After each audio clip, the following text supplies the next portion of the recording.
Hola, ¿qué tal? Espero que estén pasando un buen día, una buena tarde o una buena noche.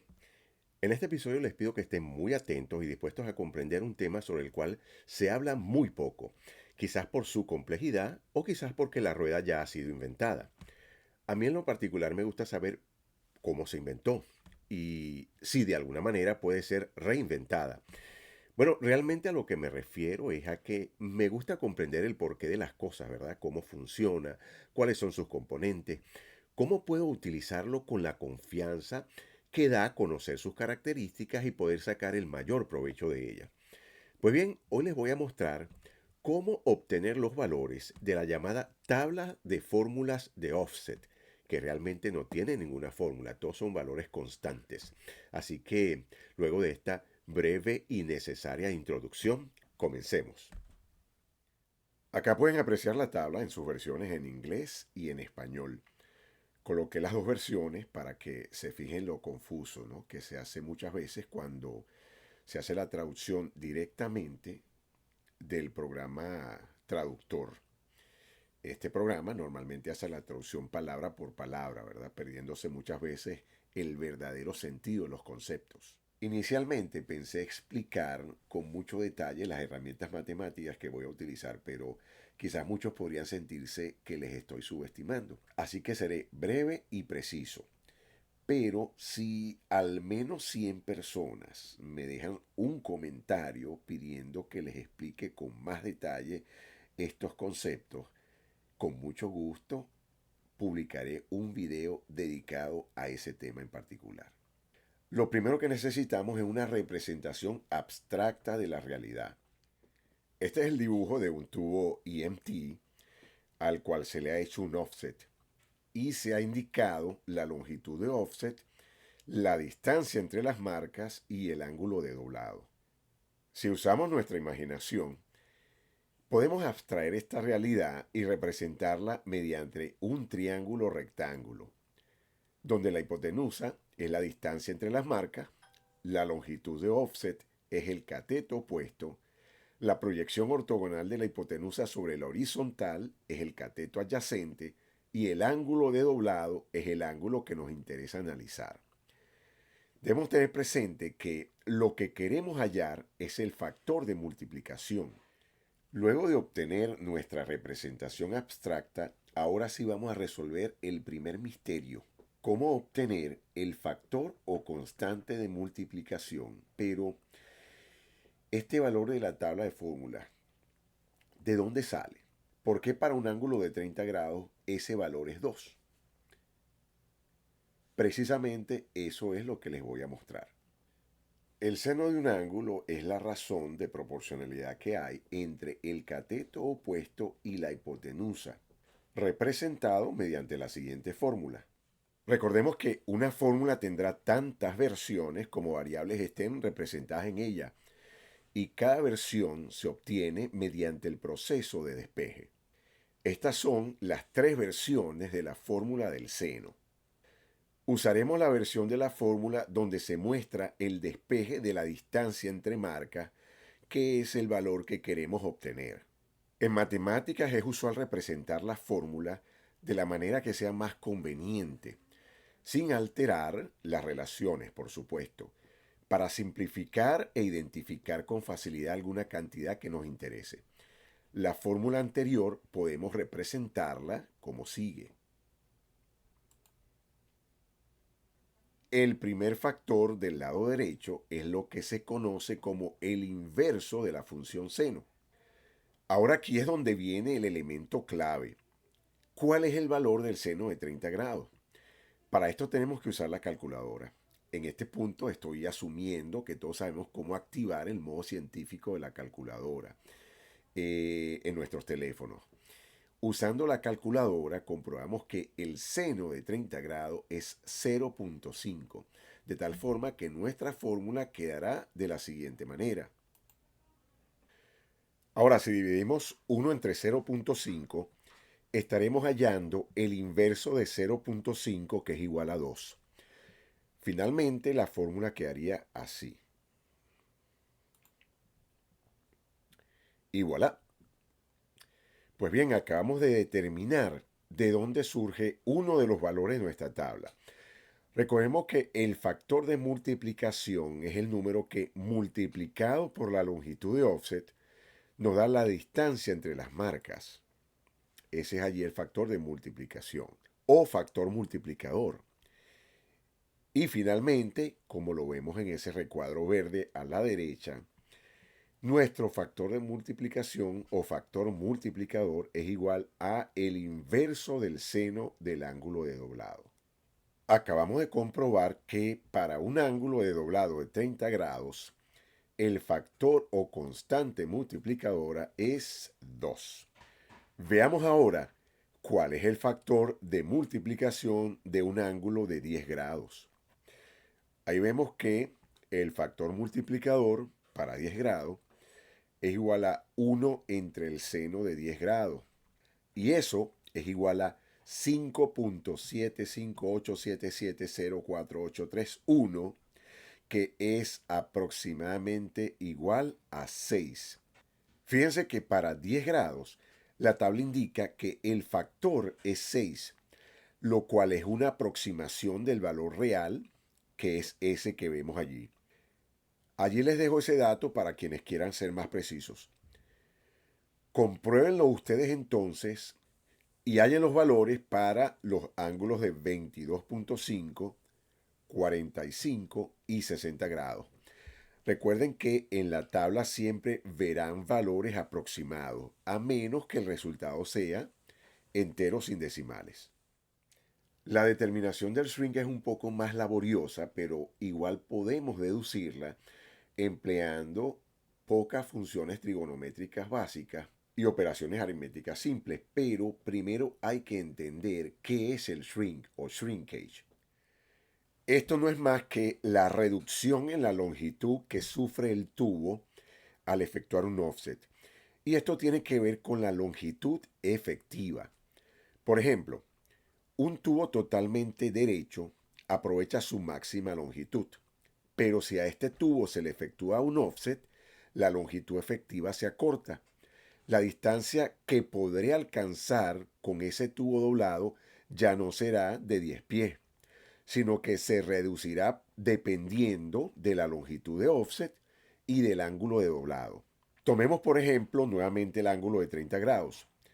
Si inclinamos el tubo 30 grados, podemos proyectar el extremo desplazado, el que estaba tocando la pared, lo proyectamos sobre la dirección de la longitud original del tubo cuando estaba en el piso. Y así obtener lo que se puede observar como el cateto adyacente. Ahora podemos determinar dos medidas. La medida original de la distancia horizontal que cubre el tubo, que recordemos corresponde a la distancia entre las marcas, y la medida del reflejo del tubo previamente identificado como el cateto adyacente. Esto corresponde a la longitud efectiva que se puede alcanzar con el tubo luego de haber sido inclinado. Si restamos ambas medidas, restamos la distancia entre las marcas, que es la longitud efectiva original que se podía obtener cuando el tubo estaba totalmente apoyado en el piso antes de ser inclinado.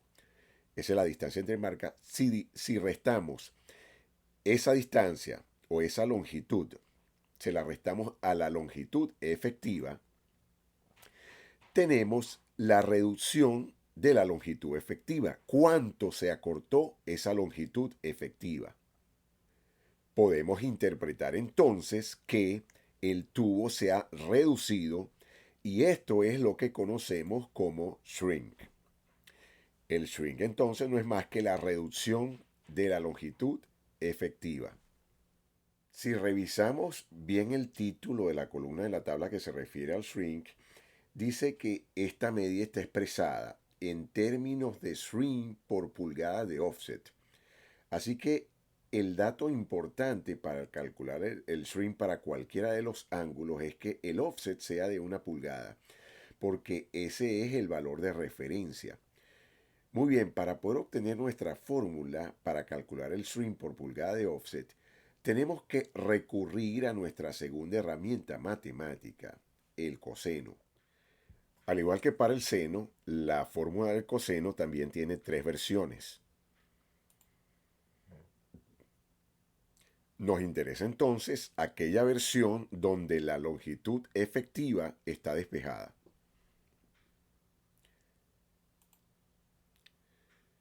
Conociendo la longitud de offset, que es de 1 pulgada, para ajustarnos a la referencia que establece la tabla, y el ángulo de doblado, procedemos a calcular la distancia entre marcas usando el factor multiplicador y la longitud efectiva usando el despeje de la fórmula del coseno. En este momento debemos recordar que el factor multiplicador, lo comprobamos ya, para un ángulo de 30 grados es 2.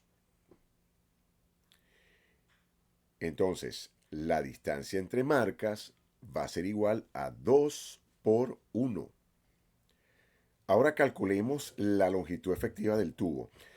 Recordemos que acá debemos usar la calculadora multiplicando 2, que es el valor de la distancia entre marcas, por el valor del coseno de 30 grados.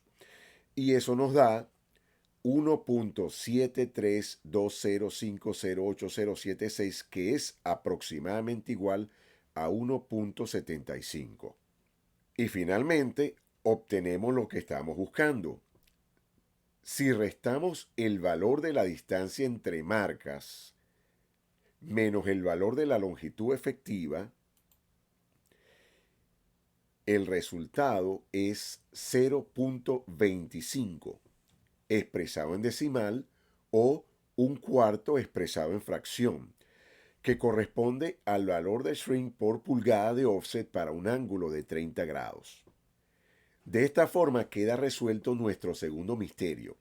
El shrink por pulgada de offset es igual a la diferencia entre la distancia entre marcas y la longitud efectiva del tubo después de ser doblado, cuando la longitud de offset es de 1 pulgada. A continuación les presento cómo queda la fórmula en términos del único valor que necesitamos conocer para calcular el shrink por pulgada de offset, que es el ángulo de doblado. La fórmula quedaría así.